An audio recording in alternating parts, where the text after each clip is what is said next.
Essa aqui é a Lei Complementar 200 em poucos minutos, resumida. Vamos lá na tela.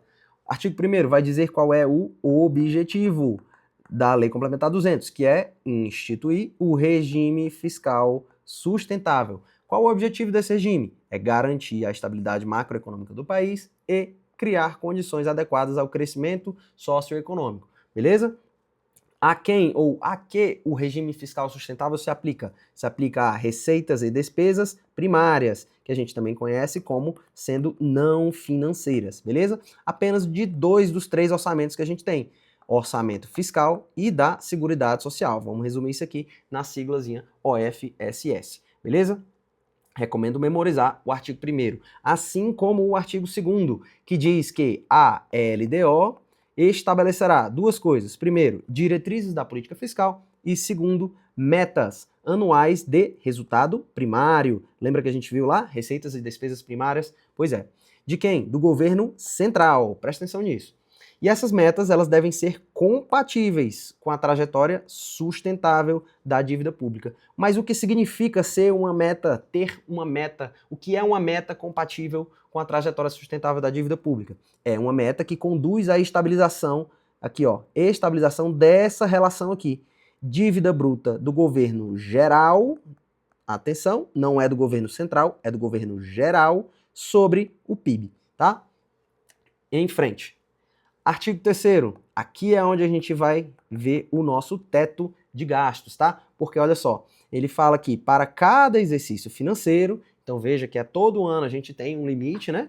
Serão estabelecidos limites individualizados, tá? Não é um limite global, é um limite individualizado para o montante global das dotações orçamentárias, veja que se aplica a dotações e não a pagamentos, tá? Dotações orçamentárias relativas a despesas primárias de quem? Aí dos poderes aqui, né? Poder Executivo, Poder Legislativo, Judiciário e os órgãos aqui listados nos incisos do artigo 3º, tá certo? Em frente. Lembra que eu falei lá das metas de resultado primário? Pois é, elas funcionam dentro de um intervalo de tolerância que vai de mais a menos 0,25% do PIB previsto no PLDO, tá certo? Então olha aqui esse exemplo aqui do PLDO 2025, ó. O centro da minha meta é 0. Então qual é o meu intervalo inferior, qual é o meu limite inferior? É menos 0,25. E o superior, mais 0,25. Em 2026, qual é? Se o meu centro da meta é 0,25, o meu limite inferior é 0 e o superior é 0,5. Sempre nesse intervalo aqui de mais ou menos 0,25, tá bom? E por que isso é importante? Porque será considerada cumprida a meta se o resultado primário do governo central apurado, né? Se o que eu apurei for superior ao limite inferior, então a meta será considerada cumprida. Quer dizer, então o que importa para a gente ver se a gente cumpriu a meta é essa linha laranja aqui de baixo. Para qualquer valor acima, qualquer valor de resultado primário apurado acima dessa linha aqui de baixo, do limite inferior, a gente vai considerar que a meta foi cumprida, tá certo? E por que é importante cumprir a meta? Porque a gente consegue corrigir os nossos limites individualizados numa velocidade ainda maior. Olha só, a gente viu lá que os limites individualizados são estabelecidos, né, para cada poder e órgãos, mas esses limites, né, eles vão ser corrigidos a cada ano, porque a gente viu que eles são anuais, né? E esses limites individualizados aqui, das despesas primárias, elas vão ser corrigidas pela inflação, mais uma variação real, mais alguma coisa, né? Mais uma variação real da despesa, tá?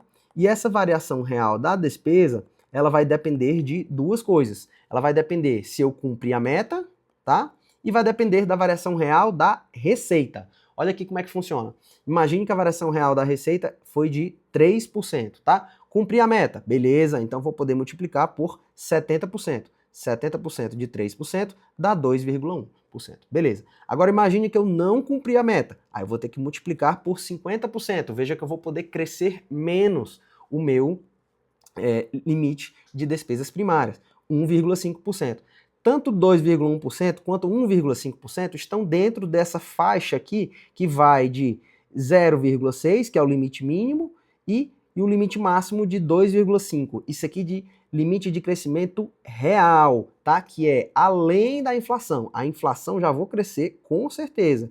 E isso aqui também eu vou crescer com certeza. Por exemplo, imagine que a variação no real da minha receita foi de 0%. 0%, não cumpri a meta, né? 50% vezes 0%. Aqui era para dar 0%, mas não posso zero. Zero está aqui embaixo, ó, fora do limite. Vou ter que corrigir para cima. Vai ser 0,6. A mesma coisa aqui em cima. Imagine que o meu crescimento foi de 5%. 70% vezes 5% vai dar 3,5%. Opa, está mais alto aqui do que o limite máximo. Não posso 3,5.